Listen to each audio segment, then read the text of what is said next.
He told everyone she was dead, but I discovered a truth more horrifying than any nightmare could create. Good afternoon, my dears. I'm Zelda Harrington, 73 years old, and today I'm going to share with you a story that changed my life forever. Before I begin, if you're watching this video, please hit the like button and subscribe to the channel. It helps our community grow tremendously. And tell me in the comments where you're watching from.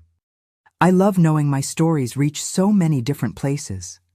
It was 1972, and I was just 20 years old. America was going through difficult times, but I was young and full of dreams.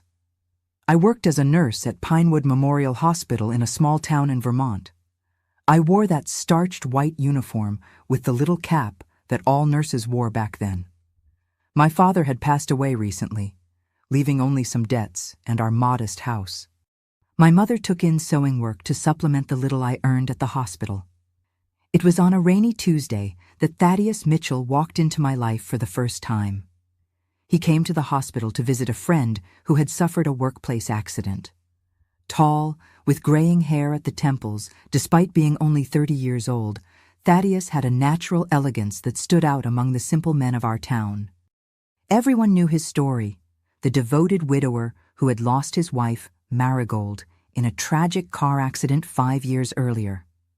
That day, he asked me for directions to his friend's room, and when he looked at me, I noticed something in his eyes. It wasn't just interest or admiration. It was as if he had found something he'd been searching for a long time. "You have kind eyes," he told me. "Rare these days." In the weeks that followed, Thaddeus appeared at the hospital even after his friend was discharged.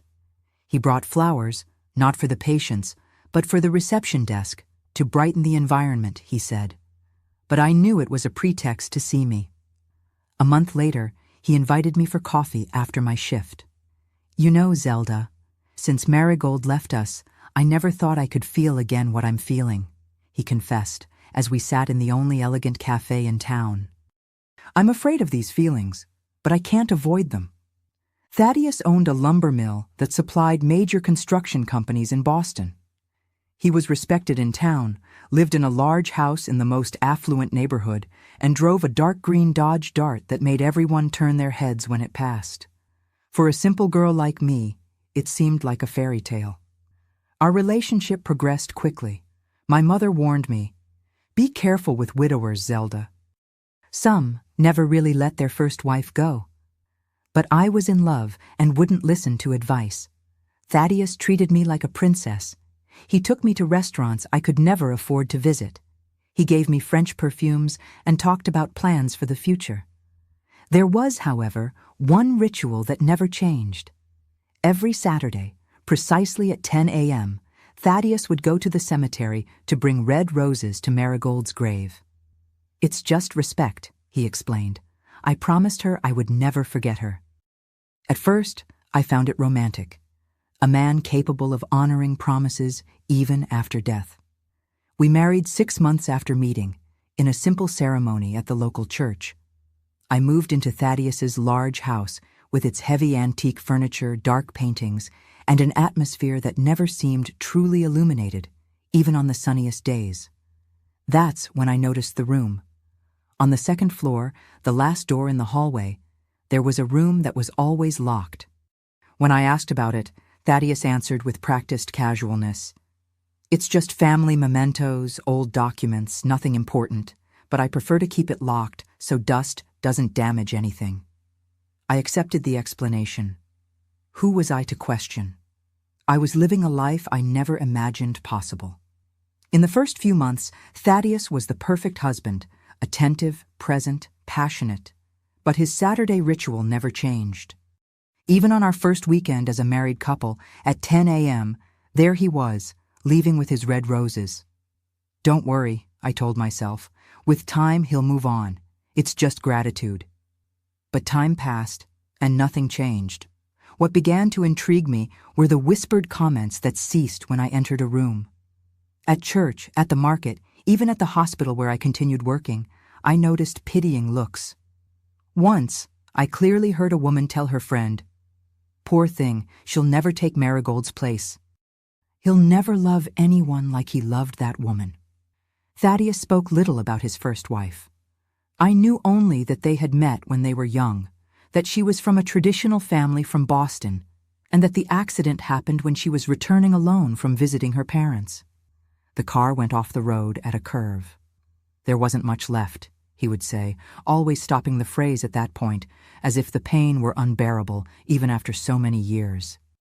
On our first wedding anniversary, Thaddeus gave me a pearl necklace. Marigold loved pearls, he commented, and immediately apologized when he saw my expression. It was the first time I felt I was living in the shadow of a ghost. As the months passed, I began to notice other disturbing details. Thaddeus had frequent nightmares. He would wake up sweating, murmuring Marigold's name, sometimes begging for forgiveness. When I asked, he said he couldn't remember anything. There were also the phone calls. Once a month, always on the first Monday, Thaddeus would receive a call that he answered in his study behind closed doors.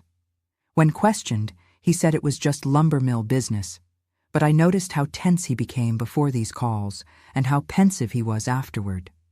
It was in our second year of marriage that I became pregnant. I thought a child would change everything, that Thaddeus would finally leave the past behind. He seemed genuinely happy with the news, made plans for the baby's room, even started talking about hiring a nanny. But the cemetery visits not only continued, but intensified. Now he would sometimes go on Wednesdays, too. I want to tell her about the baby, he explained when I asked. Marigold always wanted to be a mother. It was during this time that I began having strange dreams. I would see a woman with long, dark hair with her back to me, whispering words I couldn't understand. She never showed her face, but I somehow knew it was Marigold. One day, while organizing Thaddeus's closet, I found a small wooden box hidden beneath his shirts. Inside was a woman's wedding ring with an inscription, Thaddeus and Marigold, eternally, 1962. I noticed there was no end date engraved, just a hyphen, as if the story continued. Thaddeus's behavior became more erratic as my pregnancy progressed. Sometimes I would catch him looking at my belly with an expression that wasn't joy, but something close to fear. On other occasions, he would lock himself in his study for hours, and I could hear him talking to himself. The neighbors, always willing to share gossip, began telling me stories about Marigold, that she was a beautiful woman, but nervous, that she had occasional crises, that Thaddeus had protected her from everything and everyone. A devoted man, like few others, they said. He took care of her until the end, even when it became difficult. What did "when it became difficult" mean? No one elaborated. They changed the subject when I asked. It was as if there was an unspoken agreement not to talk too much about Marigold around me.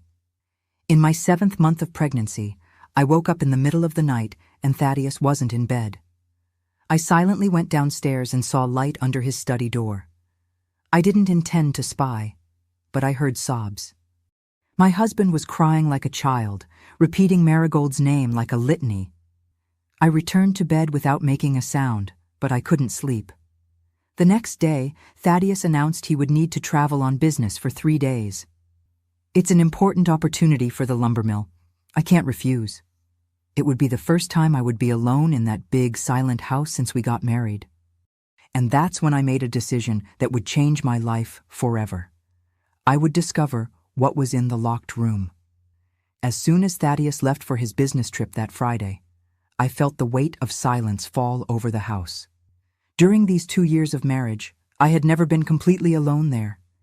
It was as if the walls kept secrets, as if the old portraits watched me, judging my presence in a place that never really seemed mine. I waited until nightfall. I remember it was raining heavily, one of those Vermont winter rains that seem endless. The tree branches scratched the windows like fingers trying to get in. With my 7 months of pregnancy, I slowly climbed the stairs, one hand on the railing, the other protecting my belly. The second-floor hallway seemed longer that night, the shadows denser, the air heavier. I stopped in front of the last door. How many times had I passed by there, imagining what might be stored on the other side? Thaddeus always carried the key with him, but I knew that somewhere there would be a copy. After all, old houses like that always had spare key sets. I spent the afternoon discreetly searching through kitchen drawers, the dining room sideboard, even the pockets of his coats in the closet. It was in the drawer of his bedside table that I found a small leather case.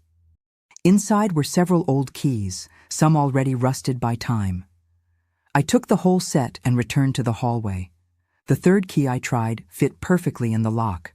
I turned it slowly, feeling each movement of the internal mechanism. When I heard the click of the door unlocking, my heart raced. For a moment, I hesitated. There was something forbidden, something intimate about that act. I was invading not just a room, but Thaddeus's past, a past he had chosen to keep locked away from me. I pushed the door slowly, and the smell was the first thing I noticed. An odor of dried flowers, old perfume, and something more medicinal. I turned on the light and had to hold on to the doorknob to keep from falling. It wasn't a storage room for family mementos. It was a woman's bedroom preserved like a macabre museum. A perfectly made double bed with a white lace bedspread. A dressing table with perfume bottles, hairbrushes with dark strands still caught in them, jars of cream and makeup arranged as if their owner had just used them. On the walls, framed photographs of a younger Thaddeus alongside a woman of disturbing beauty, black hair down to her waist, large dark eyes, an enigmatic smile. Marigold. I finally saw the face that haunted my dreams. I opened the wardrobe and found dresses hanging in order of color, all in the style of the 1960s, all looking new. Shoes lined up underneath, purses, hats, gloves. It was as if she could return at any moment to get dressed. On the bedside table, a book with a bookmark still on page 47, Wuthering Heights by Emily Bronte. Next to it, a half-full glass of water. My God, was it possible that Thaddeus had kept even a glass of water all these years? That's when I noticed the desk in the corner of the room. On it was a brown leather-bound journal. My hands trembled as I opened it. The first pages contained the elegant handwriting of a woman, entries dated 1961 and 1962, talking about the beginning of her relationship with Thaddeus, their marriage, plans for the future. There was happiness in those lines, but also something disturbing. References to bad days, darkness, and storms in the head. Starting in 1963, the handwriting changed. These were no longer Marigold's notes, but Thaddeus's. He had continued her diary as a one-sided conversation with his absent wife. The first entries spoke of longing, of pain from the loss. Then something strange began to emerge. Visited her today. The doctors say there's no improvement. I can't bear to see her like this, so different from my Marigold.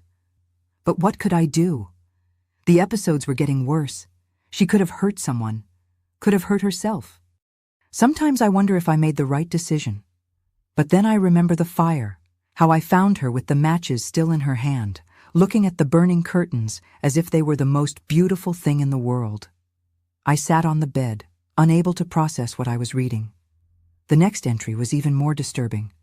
Dr. Mendoza suggested more intensive treatments, electroshock, he calls it. He says it has good results in cases like hers, but how can I authorize something like that? She already seems so fragile, so lost, and yet what can I do? I have no choice. The diagnosis is clear. Paranoid schizophrenia, they said. My Marigold, my delicate flower, condemned to a fragmented spirit. I turned the pages, increasingly horrified. Thaddeus's entries detailed visits to a psychiatric institution, experimental treatments, the gradual deterioration of Marigold's mental health. And then, in 1967, the entry that changed everything. I did what needed to be done. Dr. Mendoza agreed it would be better for everyone. A car accident, we said, the body unrecognizable, immediate cremation at the family's request. Everyone believed it. It was necessary. People were already starting to ask questions, to speculate, and I could no longer bear the pitying looks, the questions about my wife's fragile health. Now, Marigold can rest in peace at Pinewood Psychiatric, away from curious eyes, receiving the treatment she needs. And I can just be the devoted widower, preserving her memory without the complications of the truth. It's better this way for everyone. Pinewood Psychiatric. The Pinewood Psychiatric Institute was 80 miles from our town, isolated in a rural area. It was a feared place, one of those old asylums where patients entered but rarely left. I continued reading, trembling more and more. The following entries detailed how Thaddeus had faked Marigold's death, how he had bribed doctors to falsify certificates, how he had spread the story of the tragic accident, all to hide the truth. His wife wasn't dead. She had been institutionalized in a psychiatric facility for 5 years when he met me. All this time, while he was courting me, while he was marrying me, while he was planting a new life in my womb, Marigold was alive, locked behind white walls, subjected to treatments that made my stomach turn just reading the descriptions. The weekly visits to the cemetery were just a facade. The grave was empty. The flowers never reached any decomposing body, because there was no body to honor. And the monthly phone calls, now it made sense. They were from Dr. Mendoza, updating Thaddeus on his special patient. The most recent entries showed a man divided between 2 lives. He spoke of me with genuine affection, of the hope the baby brought, but also of overwhelming guilt, of nightmares where Marigold accused him of betrayal, of abandonment. The last entry was from just 3 days ago. Dr. Mendoza called today. The new medication isn't working. Marigold had another violent episode. She attacked a nurse. They had to sedate her again. 15 years in that place and no real improvement. Sometimes I think about telling Zelda the truth. She has a good heart. Maybe she would understand. But how to explain such a lie? How to justify that I married her while my wife still lives? It's too late for truths. I will continue as always. I will visit the empty grave on Saturday. I will bring the red roses that Marigold loved so much, and then I will go to Pinewood to see her, even though she hasn't recognized me for years. It is my burden to carry my cross. I promised in sickness and in health, and I will fulfill it until the end, even if it means living this endless lie. I closed the diary and looked around the room once more. It wasn't a sanctuary of memories. It was a museum of lies, each preserved object, each smiling photograph, all part of an elaborate farce.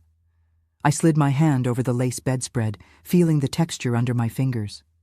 I opened the dresser drawers, finding delicate lingerie, love letters yellowed with time, jewelry boxes containing pearls, earrings, brooches, a woman's entire life frozen in time. I sat at the dressing table and looked at my reflection in the oval mirror. For a moment, I had the strange sensation that it wasn't my face I was seeing, but hers. I picked up one of the brushes, observing the long black strands still caught between the bristles. Hair from a woman everyone believed to be dead. Hair from a woman who at that very moment was breathing, existing, suffering. At the bottom of the desk drawer, I found more documents. The falsified death certificate, receipts for monthly payments to Pinewood Institute, always in cash, always substantial amounts, and a thin folder containing medical diagnoses, prescriptions, incident reports. The most recent folder contained a photograph. I barely recognized the woman from the other photos in the room. This Marigold was too thin, her face hollow, her eyes dull, her once luxuriant hair now thin and lifeless. The date in the corner of the photo, January 1972, just 2 months before I met Thaddeus. I carefully put everything back in its place. I locked the door as I left. I returned to our bedroom, no, Thaddeus's and my room, never really ours, and lay on the bed, eyes open, staring at the ceiling, one hand on my belly where our daughter moved, oblivious to the nightmare I had just discovered. What would I do with such knowledge? Confront Thaddeus? Report him to the authorities? Pretend I never discovered the truth? My head spun with possibilities, none without devastating consequences. One thing I knew for certain. On Saturday, Thaddeus would not go to the cemetery alone. I would follow him and then follow him to Pinewood Institute. I needed to see with my own eyes. I needed to meet the woman who was technically still the legitimate wife of the man I had married. The woman whose place I had unknowingly usurped. I closed my eyes, but sleep didn't come. The image of Marigold, the real one, the living one, the prisoner, wouldn't leave my mind. And for the first time since I met Thaddeus, I felt real fear of the man who slept beside me every night, of the man who was capable of burying a living wife in oblivion and building a new life on this foundation of lies. I didn't sleep that night. How could I? The truth weighed on me like a tombstone. Ironically, a tombstone more real than the one Thaddeus had faithfully visited for years. When morning came, I made coffee and sat at the kitchen table, trying to appear normal to Mrs. Peterson, our housekeeper who came 3 times a week. She noticed my paleness. "You don't look well, ma'am. Is the baby giving you trouble?" she asked, placing another cup of coffee in front of me. "I just didn't sleep well, Mrs. Peterson. Doctor, Oliver said it's normal during pregnancy." How could I explain that I had discovered my marriage was a sham? That my husband kept his supposedly dead first wife locked in an asylum while making me believe he was a devoted widower? There were no words for such a revelation. Thaddeus called that morning as promised. His voice sounded normal, affectionate, even asking about my well-being, about the baby, saying he would return Sunday night. I heard myself responding naturally, as if nothing had changed. "We're fine, dear. Rest and have a good trip back." Who was this calm woman speaking with the voice that came from my throat? Saturday dawned clear, one of those winter days when the sun shines but doesn't warm. Thaddeus always said sunny Saturdays were gifts from Marigold, an irony that I now understood in all its perversity. I dressed carefully. A discreet brown dress, a beige coat, a scarf to cover my hair, clothes to not draw attention. Mrs. Peterson wouldn't come that day, which made my plans easier. I took some money I kept for emergencies and my documents. I thought about taking Thaddeus's diary as proof, but decided not to touch anything that might alert him. At 9:30, I left the house and walked to the nearest taxi stand. I gave an address 3 blocks from the cemetery. I didn't want the driver to know exactly where I was going. I arrived at the cemetery at 9:50. Thaddeus was as punctual as a Swiss watch. He would be there at 10 sharp. I hid behind a marble mausoleum that offered a good view of Marigold's grave. I didn't have to wait long. Soon the dark green Dodge Dart parked at the main gate. Thaddeus got out carrying the usual bouquet of red roses. He wore his gray suit, reserved for formal occasions and cemetery visits. I watched him walk among the tombstones, stop before Marigold's false grave, place the flowers, make the sign of the cross. He stayed there for almost 10 minutes, his lips moving in silent prayers. Prayers for a woman who wasn't there, who had never been there. A perfect performance for a non-existent audience, except today, there was a spectator. When he walked away, I waited until the car disappeared around the bend. I ran to the street and was lucky to find a passing taxi. "Follow that green Dodge, please," I asked the driver, who looked at me curiously. "It's my husband. I'm preparing a surprise for our anniversary and need to know where he's going to buy my present," I lied, with an ease that scared me. The driver smiled, complicit in what he believed to be an innocent game between husband and wife. If he knew the true nature of the game unfolding. Thaddeus didn't head for home or downtown. He took the state highway, heading west. We followed at a safe distance, my heart beating harder as the miles passed. After almost an hour, the Dodge turned onto a secondary dirt road. A faded sign indicated, "Pinewood Psychiatric Institute, 3 miles. I asked the driver to stop. "I think I've discovered the surprise," I smiled tensely. "Can you wait for me here? I'll pay double the fare." He agreed, turning on the radio and leaning back in his seat. I got out and followed the dirt road on foot, keeping to the edge where trees offered some protection from the road. The pregnancy made walking more difficult, but adrenaline propelled me forward. After about 15 minutes, I spotted the Institute's gates. It was a complex of old buildings, colonial in style, surrounded by high walls with barbed wire on top. It looked more like a prison than a hospital. I saw Thaddeus's car parked with a few other vehicles near the main entrance. How to enter without being seen? I circled the wall until I found a part less visible from the main buildings. There, the vegetation grew taller next to the wall. There was a tree whose branches extended inside the property. Under other circumstances, I would never have tried to climb a tree being 7 months pregnant. But nothing about this situation was normal. Carefully, I climbed the lower branches, ignoring the scratches on my arms and the dress tearing in places. Upon reaching a branch that projected over the wall, I stopped to catch my breath. From there I had a partial view of an inner courtyard where some patients, or were they prisoners, walked slowly, some alone, others supported by nurses in white uniforms. I descended the other side with even more care, grateful for the relatively low height of the wall at that point. My feet touched the soil of Pinewood Institute, and a chill ran down my spine. I was inside. I kept close to the walls, avoiding open areas. The complex was larger than it seemed, with several interconnected buildings. Through the windows, I could see long corridors, closed doors, occasionally a nurse or doctor passing by hurriedly. The smell was what impressed me most, a mixture of disinfectant, institutional food, and something else, something I can only describe as despair. In a more remote area, I spotted a smaller building, separate from the others.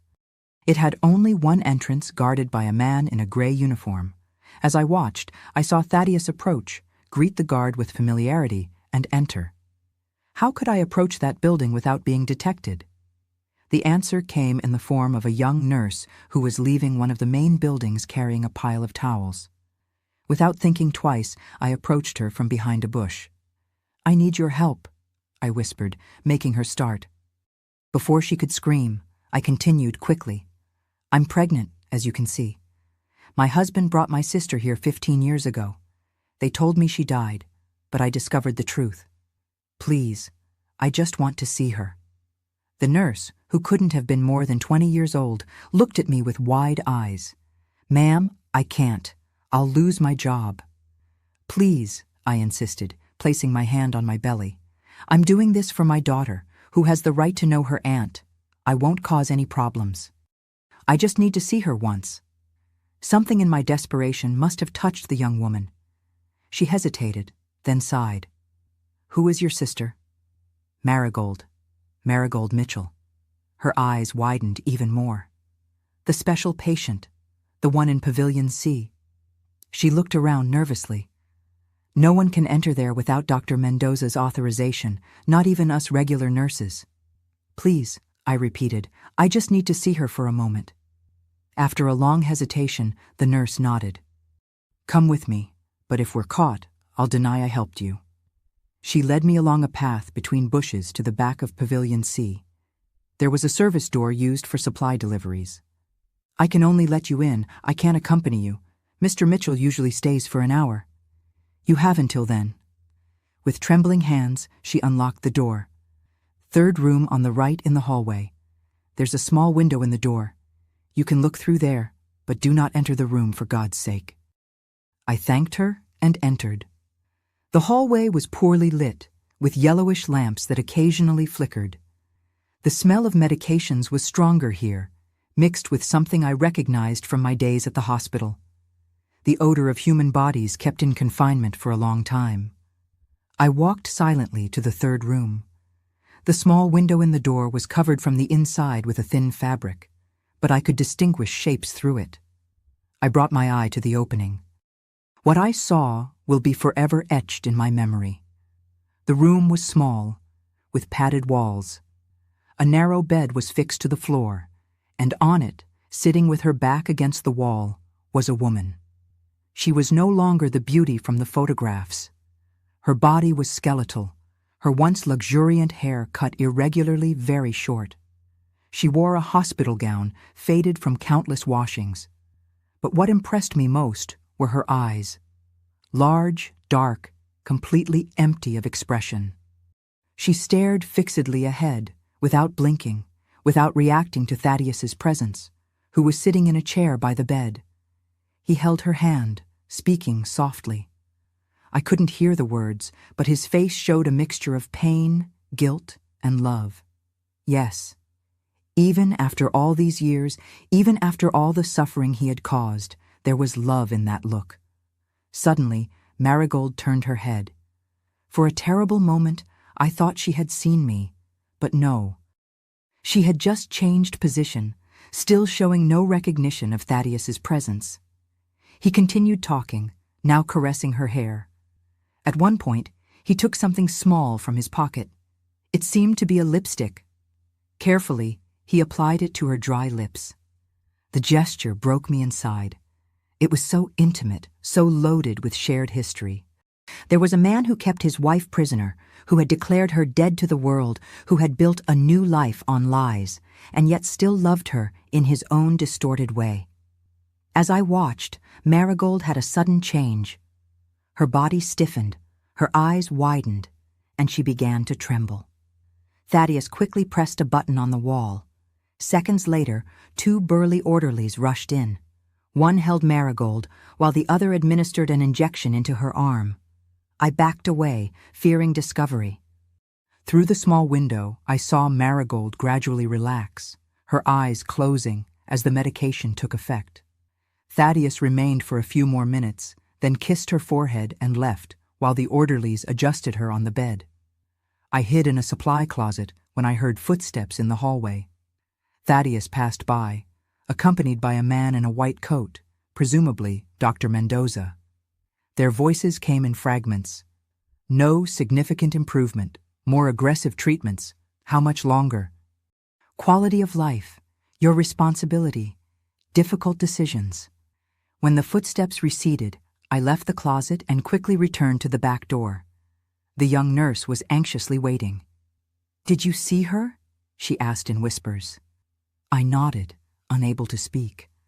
My throat was constricted with emotion. It's sad, isn't it? 15 years here and only getting worse. Mr. Mitchell is the only visitor she has. He comes faithfully every week, since I arrived 2 years ago. They say he's never missed a visit in all these years. What exactly does she have? I managed to ask. Severe schizophrenia from what I've heard, resistant to treatments. At the beginning, she still talked, had moments of lucidity. Now, she shook her head sadly. The electroshocks and new medications left her like this. A ghost. A ghost. That was exactly it. Marigold was a ghost, not because she was dead, as Thaddeus had made the world believe, but because what remained of her was just a shadow of the woman she had been. I thanked the nurse and made my way back.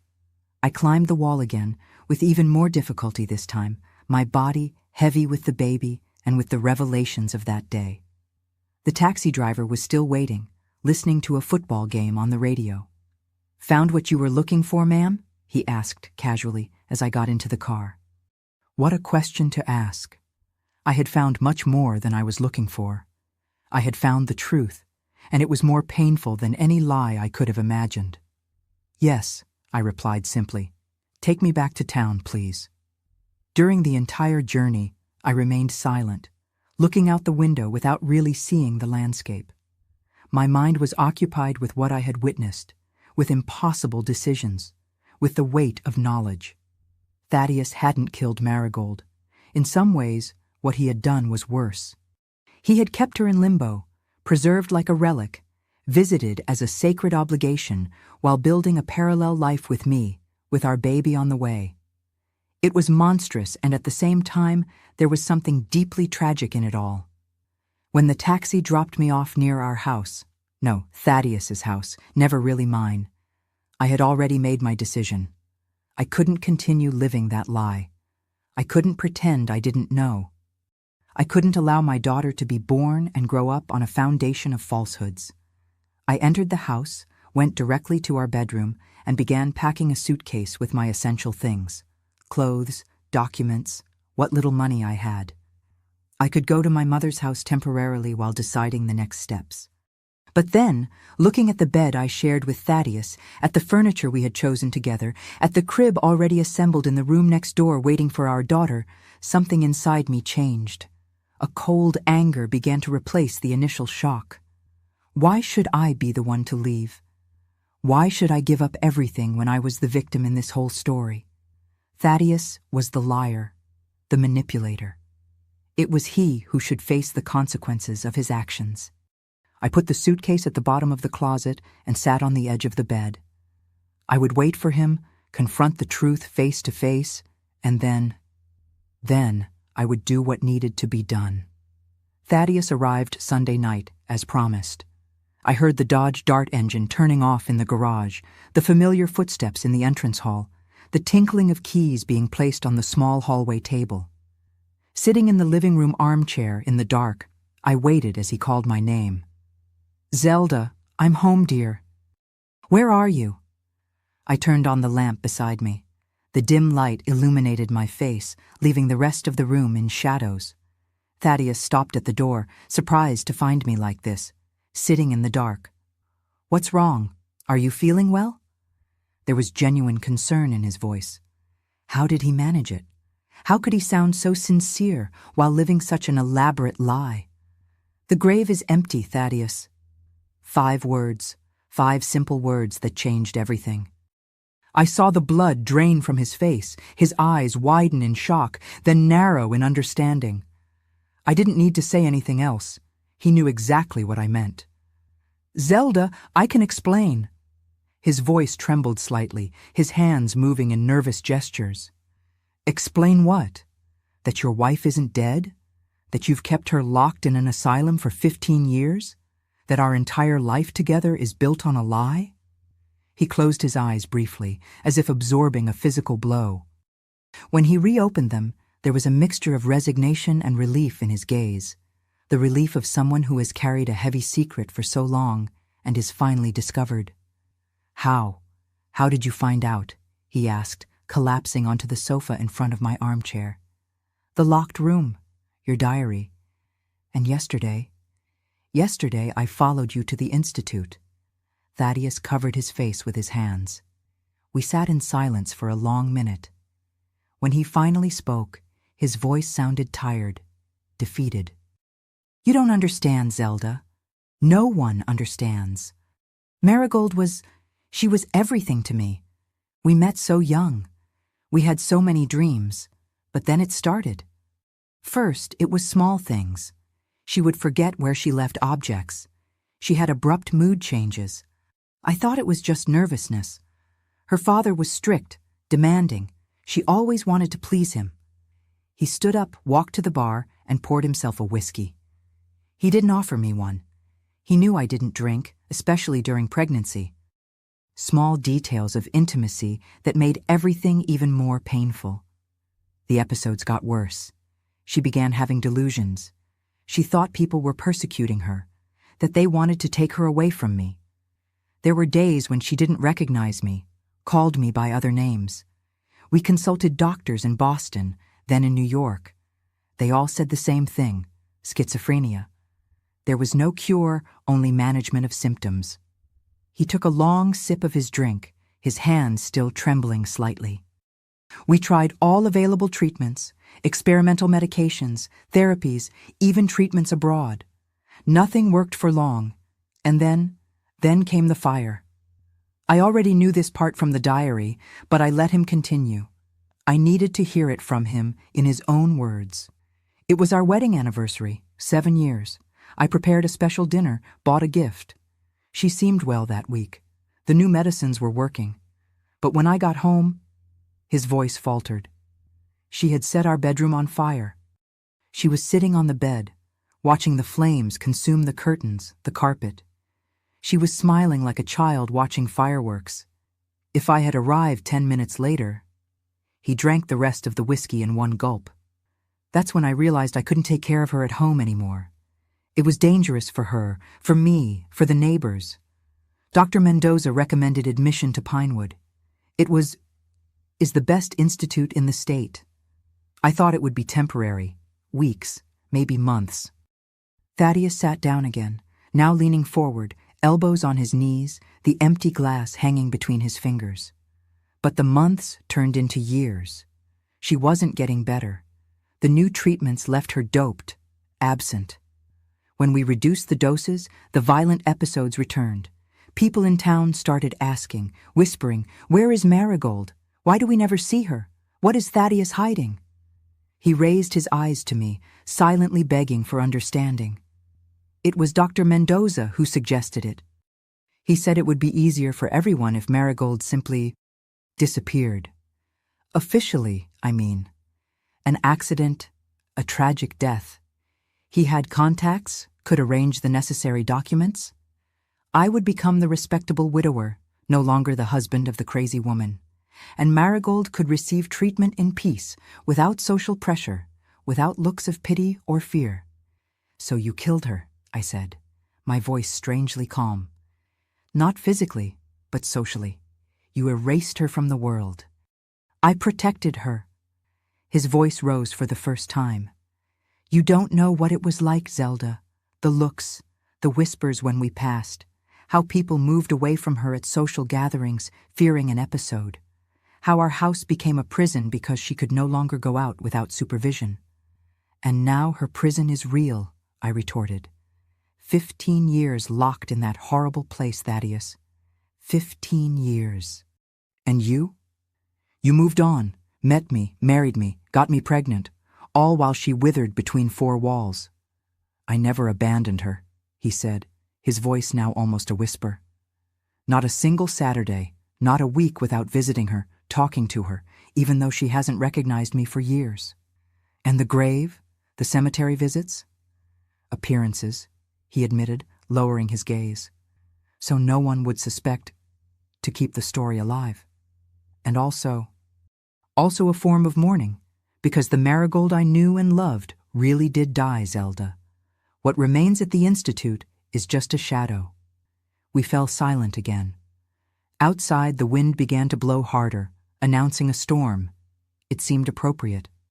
"What do you intend to do now?" he finally asked. It was the question I had been asking myself since I discovered the truth. What to do with such knowledge? What to do with the shattered remains of what I believed was my life? "I'm going to report you, Thaddeus, to the police, to the medical authorities. What you did is a crime, document forgery, fraud, maybe even false imprisonment." He nodded slowly, as if already expecting this. "They'll put her in a public institution, you know. Pinewood is expensive, but it's the best place for her. Government hospitals are overcrowded, with few doctors, outdated treatments." "Are you trying to manipulate me? Make me feel guilty for wanting justice?" "I'm just stating facts, Zelda. You're a nurse. You know the reality of our public hospitals. Think about what would be best for Marigold. Don't you dare." I stood up, anger finally breaking through my facade of calm. "Don't you dare use your love for her as justification. If you really loved her, you wouldn't have built another family while she still breathes." I saw something change in his eyes then. A hardening, a dangerous gleam I had never noticed before. "And our baby, Zelda? Have you thought about what will happen when this story comes out? The scandal? How our daughter will grow up knowing her father is a criminal? How will you support a child alone without my financial support?" It was so predictable. The resort to emotional blackmail, practical concerns, guilt. Typical of someone accustomed to manipulating, to controlling narratives. "I'd rather raise my daughter alone in poverty than in a house built on lies," I responded firmly. "I'd rather she know her mother had the courage to face the truth, no matter how painful it was." I walked to the phone on the side table. "I'm going to call the police now."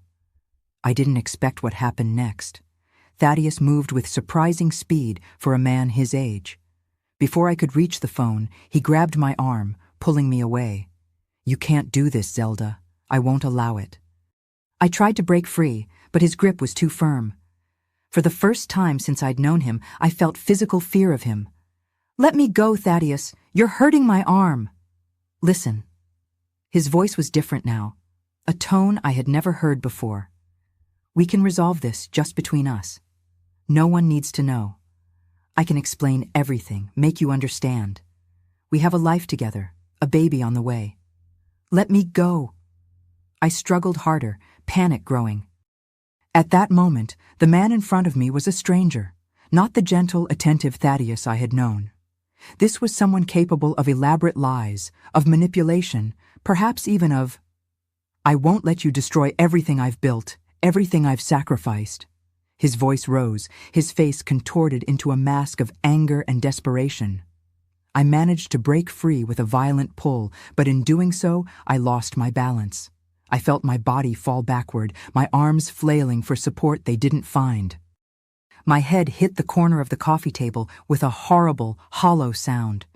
The pain was immediate, overwhelming. I felt a warm liquid running down my scalp. My vision darkened at the edges. The last thing I saw was Thaddeus's face, transformed by horror as he realized what had just happened. Then, darkness. When I woke up, I was in a hospital room. The white, sterile light, the constant beeping of monitors, the smell of disinfectant, all familiar to me who had worked in that environment for so long. But now I was on the other side, a patient. I tried to move, and a sharp pain in my head made me groan. Immediately, a nurse appeared at my side. "Stay still, Mrs. Mitchell. You've suffered a serious head trauma." "My baby," was the first thing I could say. My hand instinctively seeking my belly, but something was wrong. It was smaller, flabbier. The nurse's face contracted in compassion. She didn't need to say anything. I understood immediately. "I'm sorry," she said anyway. "We did everything we could, but the fall, the trauma." I closed my eyes, tears silently flowing. My daughter, my little one who would never get to know the world, another victim of Thaddeus's lies. "Where is my husband?" I asked, my voice hoarse. The nurse hesitated. "Mr. Mitchell is at the police station, ma'am. He's been detained." "Detained?" Then someone else knew. Someone besides me knew the truth. "It was he himself who called the ambulance," continued the nurse. "He was in a panic when we arrived. He confessed everything to the doctor on duty, about the argument, the fall, and also about the first wife. So that was it. The castle of lies was finally crumbling. In a way, there was poetic justice in it all. The truth I had discovered and planned to reveal came to light anyway, through Thaddeus's own desperate actions. "The police want to speak with you as soon as you're able," the nurse informed me. "But don't worry about that now. You need to rest and recover." Recover? How could I recover from such loss, from such deception? From the death of my daughter who never got to breathe? In the days that followed, I learned the details through the police officers who came to take my statement. Thaddeus had confessed everything: Marigold's fake death, the forged documents, the agreement with Dr. Mendoza, and also how he had tried to prevent me from reporting him, how he had lost control, how my fall had been accidental, but a direct result of his actions. Dr. Mendoza had also been arrested. Pinewood Institute underwent a complete investigation, revealing deplorable conditions and questionable treatments in several wards. Marigold, along with other patients, was transferred to a university hospital in Boston, where she would receive more humane and appropriate treatment. As for me, after 2 weeks in the hospital, I received a physical discharge, but not an emotional one. I returned to my mother's house, carrying not only the scar on my head, but much deeper wounds in my soul. The case made the newspapers, of course. "Businessman keeps dead wife in asylum for 15 years, the headline said. The whole town talked about it. I, who had once been envied for having won the coveted widower, was now the object of pity and malicious gossip. She didn't know. How didn't she notice? There must have been signs. Thaddeus's trial took place 6 months later. The courtroom was packed every day, not just with journalists and curious onlookers, but with people who knew our story, who had believed in the devoted widower's farce as much as I had. I saw familiar faces in the rows, neighbors, colleagues from the hospital, even Mrs. Peterson, our former housekeeper, who cried silently in a corner. I sat in the front row beside my mother. I had lost so much weight that my old dresses seemed to belong to another woman. In a way, it was true. The confident, love-struck Zelda had died along with my daughter on that fateful night. Thaddeus seemed equally transformed. The elegant, controlled man I knew was now haggard, with deep circles under his eyes and hair that had turned almost completely white in the few months of preventive detention. Our gazes met only once during the entire process. I saw in him a mixture of remorse, shame, and something else: relief.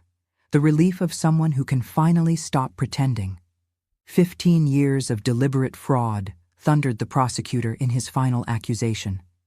15 years keeping a vulnerable woman isolated from society under false pretenses. And when the truth threatened to come out, the defendant reacted with violence, causing not only serious injuries to his second wife, but also the death of the baby she was carrying. Thaddeus's lawyer tried to build a defense based on my ex-husband's dedication. My client never abandoned his first wife. He faithfully visited her for 15 years, ensuring she received the best available treatment. His actions, though technically illegal, were motivated by genuine love and concern. Love. How that word could be distorted, stretched until it completely lost its original meaning. What kind of love locks a person away from the world, denies their existence, builds a parallel life on their forced absence? Dr. Mendoza, in exchange for a reduced sentence, testified against Thaddeus, revealing sordid details of the agreement they had maintained for years. Mr. Mitchell paid 3 times the normal rate for Mrs. Marigold's hospitalization, he explained to the court.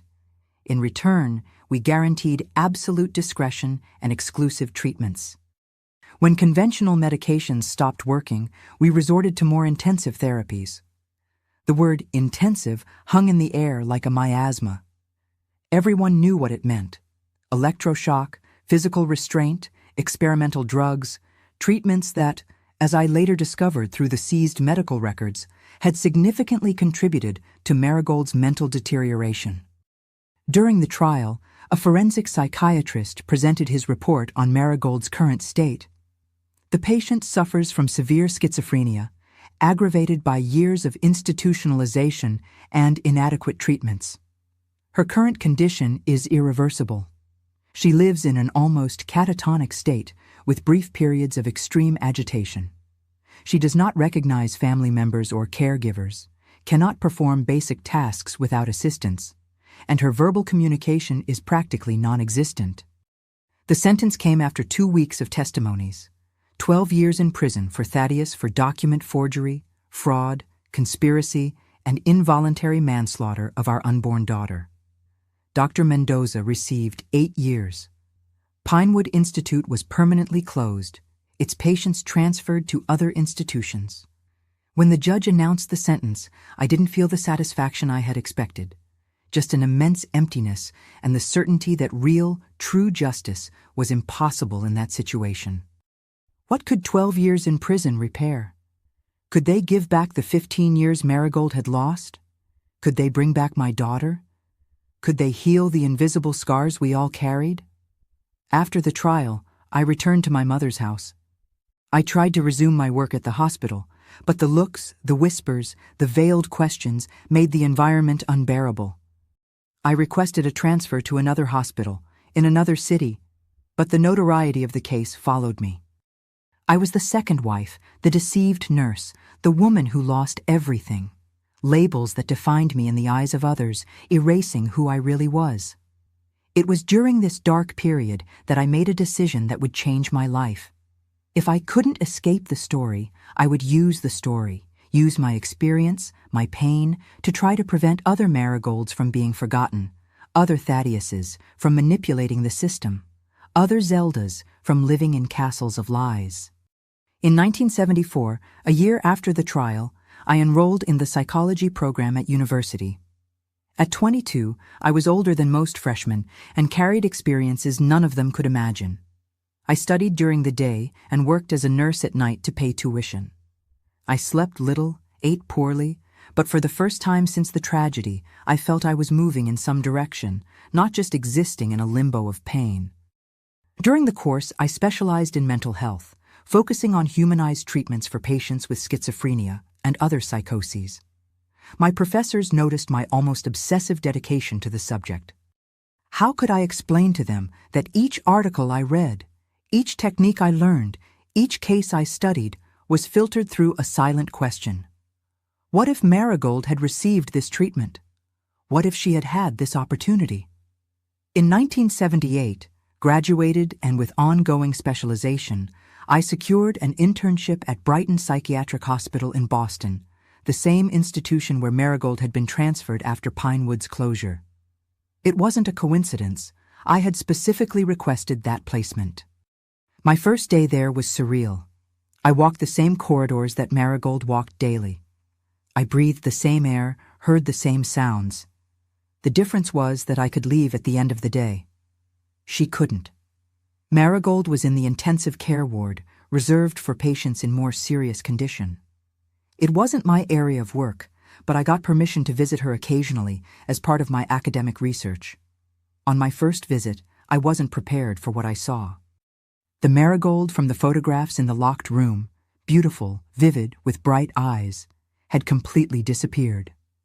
In her place was a woman of indefinite age, thin and white hair, skeletal body, vacant gaze fixed on some point beyond the room's walls.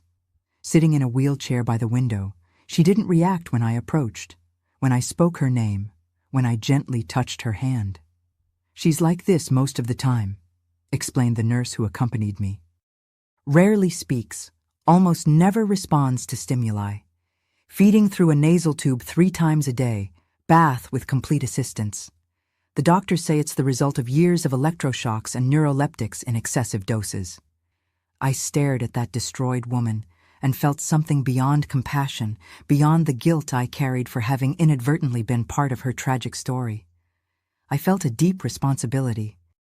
If I couldn't save her, and the doctors were unanimous that her state was irreversible, I could at least ensure that her final years were dignified. And more importantly, I could work to ensure that other people in similar situations had different fates. In 1980, while Thaddeus was serving his 8th year in prison, I completed my doctorate with a thesis on humanizing mental health treatment, new approaches for patients with schizophrenia. The work, partially based on my experience with Marigold, gained national recognition and was published as a book the following year. With the visibility the book brought, I secured funding to create a center for innovative studies and practices in mental health within Brighton Hospital. It was an experimental space where we tested less invasive approaches, more focused on the individual and not just the disease, expressive therapies, more balanced pharmacological treatments, less institutional environments. Marigold didn't directly benefit from these innovations. Her condition was too compromised for any significant intervention, but she became, without knowing it, the inspiration for changes that helped hundreds of other patients. In a sense, her personal tragedy transformed into collective redemption. In 1982, I received news that Thaddeus had obtained parole for good behavior. I didn't see him personally, but I learned through mutual acquaintances that he was unrecognizable, a prematurely aged man, a shadow of the respected businessman he had been. He moved to another state, started over as an employee in a small furniture company, living modestly and avoiding social contacts. We never met again. What could we say to each other after all? What words would be enough to bridge the abyss between us? I let him go, not out of forgiveness. I never could completely forgive him, but out of the necessity to move forward. Anger, I discovered, is too heavy a burden to carry for an entire lifetime. Marigold died in 1985 at the age of 45, a victim of pneumonia aggravated by her debilitated state. It was I who arranged her funeral, a real one this time, not the farce orchestrated by Thaddeus years before. It was a simple service, with few present, some hospital professionals, my mother, 2 old friends of Marigold's that I managed to locate. Thaddeus didn't attend, although I made sure he was informed. On the tombstone, different from that empty one I discovered years before, I had engraved, Marigold Mitchell, 1940-1985. Her story will not be forgotten. Because this was my commitment, to ensure that her life and death had not been in vain. The center I founded grew, becoming a national reference in humanized treatments for severe mental disorders. In 1987, we expanded to our own building and renamed it the Marigold Mitchell Institute for Humanized Mental Health. It was my way of honoring her, of transforming her name, previously associated only with tragedy and scandal, into a symbol of hope and dignity. The American psychiatric reform, which gained strength in the 1990s, found in our institute a practical model of what it theoretically advocated: deinstitutionalization, community treatments, respect for patient autonomy. I actively participated in this movement, bringing Marigold's story, always with due ethical care, as an example of what should no longer happen in our country. I never married again, not from trauma or fear, but because my life took such an intense, focused turn that romantic relationships seemed secondary. I had brief relationships over the years, some significant, but none that made me deviate from the path I had chosen. I also never had other children. The loss of my daughter left a scar that time softened but never completely erased. Instead, I channeled my maternal instinct toward my patients, my students when I began teaching at the university, and later toward my nephews, children of my younger brother. Today, at 73, I look back and see a life built on the rubble of a tragedy. A life I didn't plan but found amid the pain. A life dedicated to ensuring that other Marigolds have voices, that other Thaddeus's find help before desperation leads them to terrible choices, that other Zeldas don't live in castles of lies. The grave that Thaddeus faithfully visited every Saturday was empty, but in it, ironically, I buried my pain, my resentment, my old identity, and from it, like an unlikely phoenix, I rose transformed. When young mental health professionals ask me how I managed it, how I transformed such personal tragedy into positive work, I answer with the simple truth I learned. Sometimes we need to dig empty graves to find true life. Sometimes we need to descend to the depths of pain to find purpose. Sometimes the greatest lies can, paradoxically, lead us to the most important truths. Every Saturday, I still visit Marigold's grave. I don't bring red roses as Thaddeus did in his macabre charade, but sunflowers, symbols of light, of life that persistently turns toward the sun, even on the darkest days. And as I place the flowers on the real tombstone, I silently thank the woman I never truly knew, but who, through her forced absence, her undeserved suffering, showed me my path. This is my story, a story of deception, of pain, of loss, but also a story of rebirth, of purpose found in the ashes of destruction. If it touches your heart, if it makes you look with more humanity at those suffering from mental disorders, if it inspires even a small positive change in your life or someone close to you, then the empty grave I dug so many years ago will have finally fulfilled its deepest purpose, bringing life where there was only disguised death. Please don't forget to like and subscribe to the channel. Thank you.